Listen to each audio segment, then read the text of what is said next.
Hi, my name is Bohao Huang. I'm a second-year PhD student in the Applied Machine Learning Lab at Duke University, advised by Dr. Collins.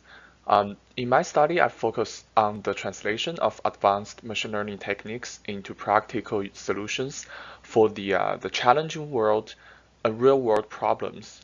Thanks for coming today. It's my great honor to have this fellowship.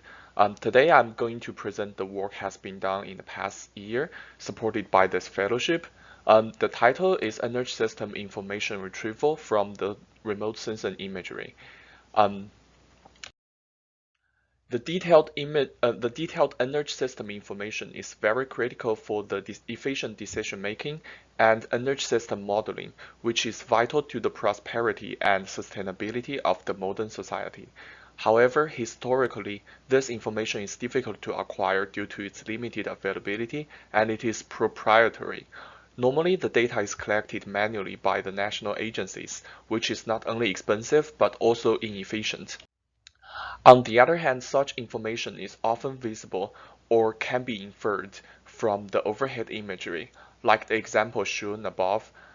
Shown here, the solar arrays generates the energy, the poles and power lines distribute the energy, and the energy consumption can be estimated by inferring the buildings and cars in the area. And supported by the Edo Fellowship, we have conducted researches that leverages the recent advances in deep learning combined with the abundant remote sensing imagery to retrieve the energy system information automatically, especially in energy poles and solar arrays. So my talk today falls on the two parts. The first is the energy system information retrieval. We will talk about the overall pipeline first, and then two aspects of applications. The first is the solar array estimation, and the second is the power grid mapping. And finally, we were going to present some conclusions. So first is the overall pipeline for energy system information retrieval. As the figure shown here, we usually have two steps. The first one is training, the second one is inferencing. We have this process because generally we do not have the imagery.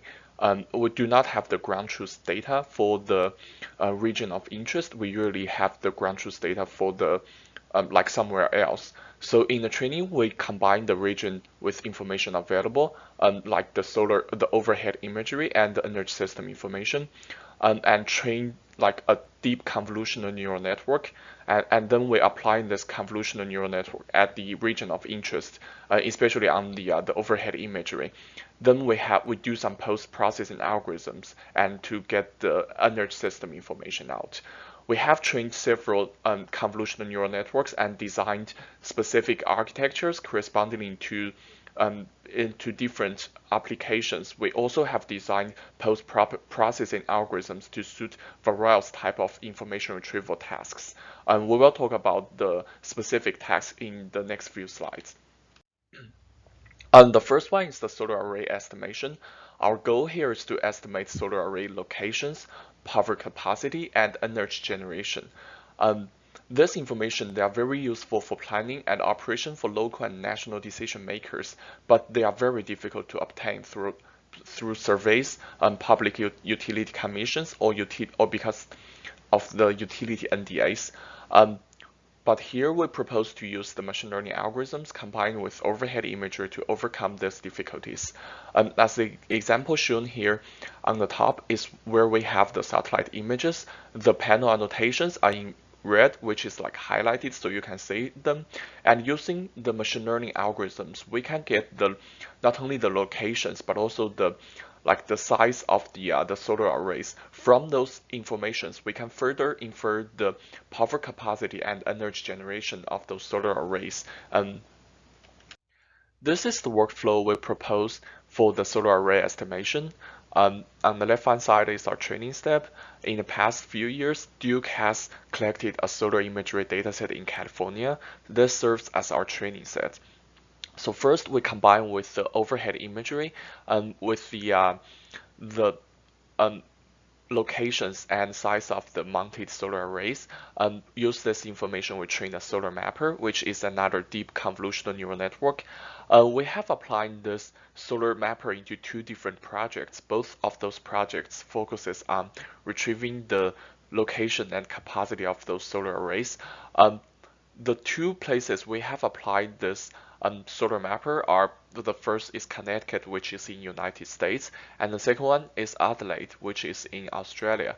We have designed some post-processing algorithms that leverages those that uses the inferred solar array locations to further get the capacity and energy generations from those solar array systems. Here are some examples of the results from our solar array estimation system. On the left-hand side is an example output of our solar mapper in Adelaide, Australia. In the first row is the ground truth image, where the colored blocks are the solar panels mounted at different buildings. And on the bottom is our predictions. As you can see, except the left panel mounted in the house that is missed by our algorithm, we generally captures the major body of the solar arrays in the other two buildings.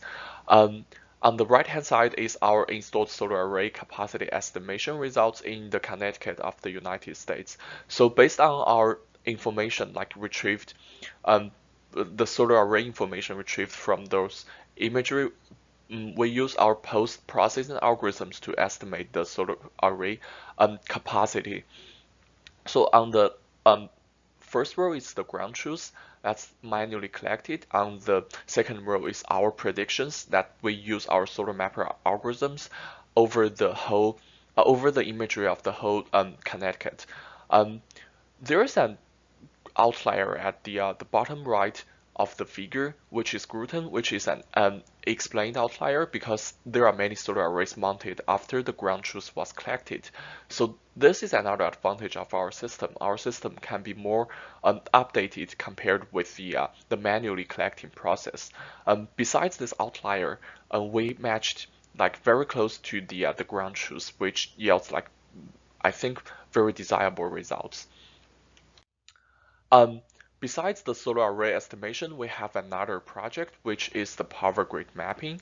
Our goal here is to estimate the location of transmission or distribution towers and connectivity of the energy grid. The connectivity here means the transmission and distribution lines. Such information is very costly and limited to acquire via conventional methods. We propose here again to use the machine learning algorithms to map the energy grids from remote sensing imagery remotely. So on the right-hand side are some examples. Those towers, like the towers and lines on the top two figures, they are very commonly seen today, but on the overhead imagery, they're actually pretty hard to find. We have so our projects here, we're interested to find the towers, which is the dots in the figure shown here, and the power lines, which are the lines in the figure here. This problem is very challenging due to two aspects. The first one is it has the complex connectivities. On the left-hand side, we've shown an example here. The lines are very the lines are very convoluted, and on the right-hand side, those even we have those imagery, they have very weak locally visual features. On the first row is an example in Tucson. On the second row is an example in Wilmington. The lines are slightly visible in Wilmington, but it's completely invisible in Tucson. So those two problems have brought some challenges to this project. Here it's our proposed workflow for the power grid mapping. Is very similar as the solar mapper, but in the training side, we have the Duke transmission and distribution infrastructure dataset collected by the best connection team, and we train our system used overhead imagery combined with the power grid connection information. After the solar grid mapper is trained, we further infer this project. We further infer on the region of interest and use our post-processing algorithms. We can find the location of transmission and distribution towers, as well as the energy grid information. So here is a more detailed workflow for our project. We have designed two convolutional neural networks. The first one is used to specifically find the locations of the towers. The second one is trained to find the connections, the power lines, and then we design some post-processing method that combines those two informations, the locations of the towers and the visual cues of the power lines, and at last we get the energy grid information, which is the location of the towers and their connectivity. Here are two examples we have here. On the left-hand side is the ground truth, and the right-hand side is our predictions. In general, our predictions matches the ground truth, but even though there are some mistakes here, but this is a very challenging problem, and I believe here we have a very promising start. So in conclusion, with the support of the fellowship, I have developed and trained algorithms for various types of energy information for retrieval tasks. And those projects have been adopted in several projects in collaboration with Energy Initiative at Duke. So the first solar array projects have actually led to pilot project underway with the Lawrence Berkeley National Labs as well as a national energy operator. And the second energy grid mapping system is actually that project is actually in discussion with an non-government organization for a pilot project in South America. So that's all for my presentation today. Thanks again for this fellowship and thanks.